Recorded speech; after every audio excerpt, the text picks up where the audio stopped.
मीरापुर गांव के करीब एक जंगल में बारिश न होने की वजह से कुछ जमीन बंजर पड़ी हुई थी, लेकिन फिर अचानक वहां बारिश होना शुरू हो गई, जिससे कुछ दिनों बाद उस जमीन में प्याज उग आई। लेकिन ये प्याज कोई मामूली प्याज नहीं थी, बल्कि जादुई प्याज थी। गांव के सब लोग उस जादुई प्याज से बेखबर थे। उसी गाँव में बिट्टू नाम का लड़का एक सेठ की दुकान पर नौकरी करता था। सेठ अक्सर घर पर होता और बिट्टू दुकान चलाता था। बिट्टू की एक आँख नहीं थी। भाई 1 किलो भैंस की दाल, 2 काले साबुन और 1 पाव अचार दे दो। भाई आपको काला साबुन और अचार मिल जाएगा, मगर दाल खत्म हुई पड़ी है। मैं शहर जाकर सामान लेकर आता हूँ, आप कल आकर ले लेना। वो काले तेरी दुकान पर कभी कोई चीज पूरी नहीं मिलती, जब भी कोई न कोई एक चीज कमी होती है तुम्हारे पास। अच्छा चलो काला साबुन और अचार का डब्बा दे दो, मैं कल आकर दाल मासी ले लूंगा। वो ग्राहक बिट्टू से सामान लेकर चला जाता है। यार ये पैसे तो मेरे बहुत काम आएंगे, क्यों ना ये पैसे मैं अपनी जेब में डाल लूं। मालिक को कौन सा पता लगेगा।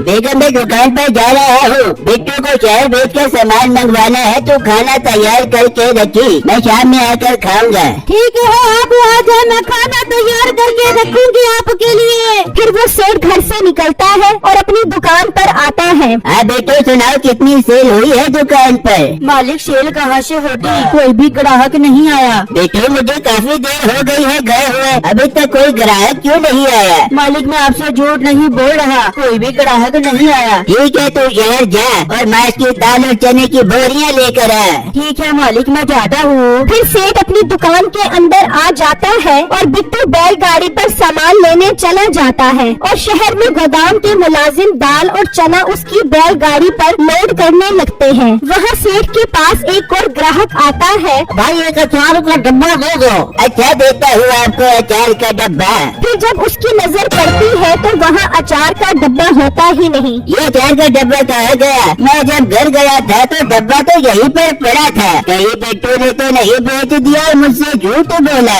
ओ भाई क्या सोच रहे हो, जल्दी से डब्बा दो। अचार खत्म हो गया है, आप कल आके ले लेना। किसी काम की भी नहीं है तुम्हारी दुकान, मैं तुम्हारी दुकान पर नहीं लूंगा कोई भी सामान। ये कहकर वो ग्राहक चला जाता है। वहाँ बिट्टू सामान लोड करवा कर निकलता है तो उसका गुजर उसी जंगल के पास से होता है। वो वहीं रुक जाता है। यार इतनी सारी प्याज, मुझे तो बहुत जोर की भूख लग रही है, क्यों ना थोड़ी सी प्याज खाकर अपनी पेट पूजा कर लूं। बिट्टू एक प्याज तोड़कर खाने लग जाता है तो अचानक उसका जिस्म कांपने लगता है और उसकी आँख ठीक हो जाती है। बिट्टू ये सब देखकर हैरान रह जाता है। यार प्याज खाते ही मेरी आँख ठीक हो गई, मतलब ये प्याज कोई आम प्याज नहीं है, बल्कि जादुई प्याज है। मजा आ गया। मैं काफी सारी प्याज अपने साथ रखकर ले जाता हूँ, किसी और को खिलाने के काम आएगी। बिट्टू काफी सारी प्याज अपने थैले में डाल लेता है और बैलगाड़ी लेकर चला जाता है। और जब वो दुकान पर पहुँचता है। आओ आओ नवाब साहब, आके ठीक करवा के आए हो। कहाँ से पैसे आए थे तुम्हारे पास? यार मैं इसे जादुई प्याज का नहीं बताता, लालची सेठ है, पीछे पड़ जाएगा।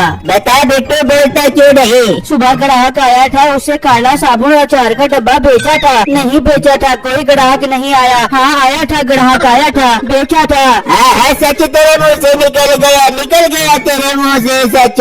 दफा हो जा, तेरे जैसे बेईमान मुलाजिम की मुझे कोई जरूरत नहीं। मालिक मैं क्या तो रहा हूँ, कोई ग्राहक नहीं आया, मेरा यकीन करो मैं झूठ बोल रहा हूँ। हाँ तू झूठ ही बोल रहा है, निकल जा यहाँ से।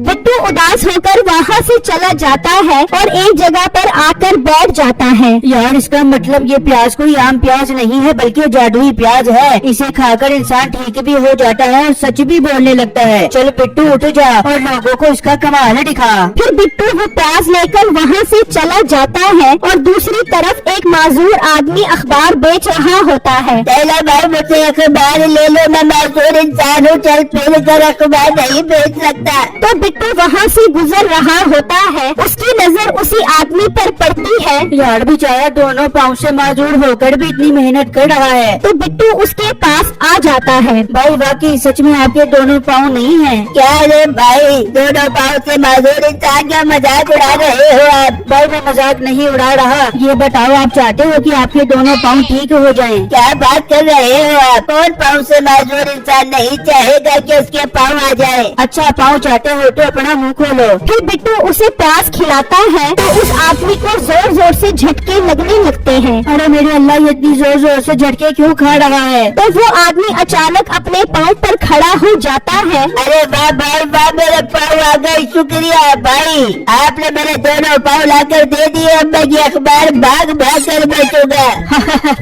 भाई भाग भाग कर बेचो। फिर वो भागता हुआ चला जाता है। वाह बिट्टू, ये प्याज तो लोगों को सच में बहुत फायदा पहुंचा रही है। उसी गांव में मीठा नाम का एक आदमी अपने भाई के साथ रहता था। उन दोनों की नजर गांव के किसान की जमीन पर थी। वो किसी तरह उस जमीन पर कब्जा करना चाहते थे। छोटे, ये जमीन बहुत काम की है, अगर ये हमारी हो जाए तो हम इसे बहुत अच्छी कीमत पर बेच देंगे। मीठे भाई, किसान बहुत तेज है, वो जमीन हमें क्यों देगा? इसका हल है मेरे पास। क्या हल है भाई? हम इस किसान को मार देते हैं, इसके आगे पीछे तो कोई है ही नहीं, ये सारी की सारी जमीन हमारी हो जाएगी। मीठे भाई, आपका आइडिया मुझे बहुत पसंद आया। फिर आज रात को ही इस किसान को कत्ल कर देते हैं। फिर जब रात होती है तो वो दोनों उस किसान के घर जाते हैं। वो उस टाइम सो रहा होता है। वो जाकर उसे मार देते हैं। लो जी, जान छूट गई इस किसान से। आज से हम इस जमीन के मालिक हैं। फिर अगले ही दिन वो दोनों जमीन पर कब्जा कर लेते हैं। वहाँ एक आदमी किसान के घर के पास से गुजर रहा होता है तो उसे अंदर से बदबू आती है। जब वो अंदर जाकर देखता है तो किसान मरा हुआ होता है। वो आदमी ये बात जाकर गांव के सरपंच को बताता है। क्या किसान को कत्ल कर दिया? पर किसने कत्ल किया है उसे? मालिक पता नहीं, मैं तो बस उसकी लाश देकर आ रहा हूँ उसके घर। तुम मेरे साथ उसकी जमीन पर चलो, हो सकता है कोई सुराग मिल जाए। वो दोनों जमीन पर पहुँचते हैं तो वहाँ मीठा और उसका भाई बैठे होते हैं। ये तुम किसान की जमीन पर क्या कर रहे हो? तुम्हें पता है उसे किसी ने कत्ल कर दिया है। ये जमीन हमने उससे खरीद ली है, अब उसे किसने कत्ल किया है हमें क्या पता। अब जाओ यहाँ से, हमारा सुकून तबाह मत करो। वो दोनों वापस घर आ जाते हैं। अब पता कैसे लगेगा कि किसान को किसने मारा है? कोई मानेगा ही नहीं और हमारे पास कोई सुराग भी नहीं है। मालिक एक लड़का है गांव का, उसके पास ऐसी नायाब प्याज है जो खाता है वो सच ही बोलता है। तो देर किस बात की है? कल ही बुलाओ उसे और जिन जिन पर शक है उन्हें इकट्ठा करो। फिर अगले दिन वो बिट्टू को बुला लेते हैं और जिन पर शक होता है उन्हें भी बुला लेते हैं। बिट्टू उन्हें प्याज खिलाता है लेकिन वो दोनों ही किसान के कत्ल से इनकार कर देते हैं। इसका मतलब कातिल ये नहीं कोई और है। मालिक कहीं बेटे और उसके भाई ने तो नहीं मारा इस किसान को? हाँ, हो सकता है। उन दोनों को अब प्याज खिलानी पड़ेगी। वो उनके पास जाकर उन्हें प्याज खाने का कहते हैं। ये प्याज है ये रसगुल्ला जो तुम मुझे खिला रहा है? भाई ये प्याज कोई आम प्याज नहीं है, इसे खाकर सारी बीमारियाँ ठीक हो जाती हैं। अच्छा, सुबह से मेरे फेफड़ों में बहुत गैस हुई पड़ी थी, लाओ तो मुझे प्याज, मैं इसे खाकर अभी ठीक हो जाता हूँ। फिर मीठा वो प्याज खा लेता है। अब बता, किसान को तूने कत्ल किया है? तू पागल तो नहीं हो गया? मुझ पर इल्जाम लगा रहा है। मैंने कत्ल किया है इसे अपने भाई के साथ मिलकर। मीठे भाई, ये क्या कह रहे हो तुम? ये सच मेरे मुँह से क्यों निकल रहा है? क्योंकि ये जादुई प्याज का कमाल है। सरपंच साहब, कातिल पकड़ा गया है, इसे पुलिस के हवाले कर दो। इस तरह बिट्टू की जादुई प्याज की वजह से किसान के कातिल पकड़े जाते